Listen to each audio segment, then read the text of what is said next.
So ఇలాగ వచ్చేసిన ప్రతి ఒక్కరికి పేరు పేరున అభినందనలు, కృతజ్ఞతలు, ధన్యవాదాలు తెలియజేసుకుంటూ ఈ దీక్షను ఉద్దేశించి పెద్దలు ప్రముఖులు మాట్లాడవలసినదిగా కోరుతున్నా. మొదట వచ్చేసి దుద్యాల జయచంద్ర గారు, ప్రముఖ ఎస్సీ నాయకులు, టీడీపీలో ఒక మాజీ షాప్ డైరెక్టర్ వారిని మాట్లాడవలసినదిగా కోరుతాము. ఈనాడు ఇక్కడ ఒక దళిత నాయకుడు, దేశ సేవ చేసిన సైనికుడు కత్తి నరసింహులు గారి ఇంటిని నిర్దాక్షిణ్యంగా కొంతమంది తెలుగుదేశం పార్టీ రౌడీలు, గూండాలు పార్టీని అడ్డం పెట్టుకొని ఇల్లు కూల్చడం జరిగింది. ఆ ఇల్లు కూల్చడానికి వాళ్లకు పూర్తి హక్కులు కూడా లేవు.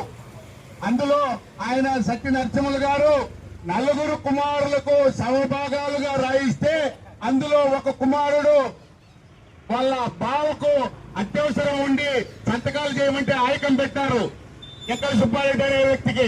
కానీ ఆయకం పెడితే ఆయన రిటర్న్ అగ్రిమెంట్ కూడా ఇచ్చాడు. అయ్యా, మీరు ఎప్పుడైతే నాకు డబ్బులు ఇస్తారో ఆ రోజు తిరిగి మీకు రిజిస్టర్ చేయిస్తామనేసి తిరిగి అగ్రిమెంట్ కూడా రాయించారు. మరి అలాంటప్పుడు ఇక్కడ మాతమ్మ గుడికి 3 సెంట్లు స్థలం వదిలితే ఆ స్థలాన్ని లక్ష్మీరెడ్డి అనే అతనికి రిజిస్టర్ చేయించినారని చెప్పేసి అది ఈ రోజు కూడా కోర్టులో పెండింగ్ లో ఉండదు. కోర్టులో జరుగుతుంది. కోర్టులో జరుగుతా ఉంటే కోర్టును కూడా ధిక్కరించి వీళ్ళు రౌడీలు, గూండాలు, అగ్ర కులాల వారు, వీళ్ళు దళితులు మమ్మల్ని ఏం చేసుకుంటారనే ఉద్దేశంతో అర్ధరాత్రుల్లో మహిళలు ఉన్న సమయంలో కూల్చడం జరిగింది.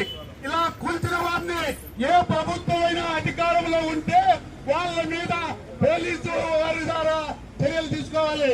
కానీ ఈనాడు తెలుగుదేశం పార్టీ అధికారంలో ఉండదనేసి తెలుగుదేశం పార్టీ దగ్గర ఏ పార్టీల నుంచో వచ్చిన వారందరూ కూడా వాళ్ళ దౌర్జన్యం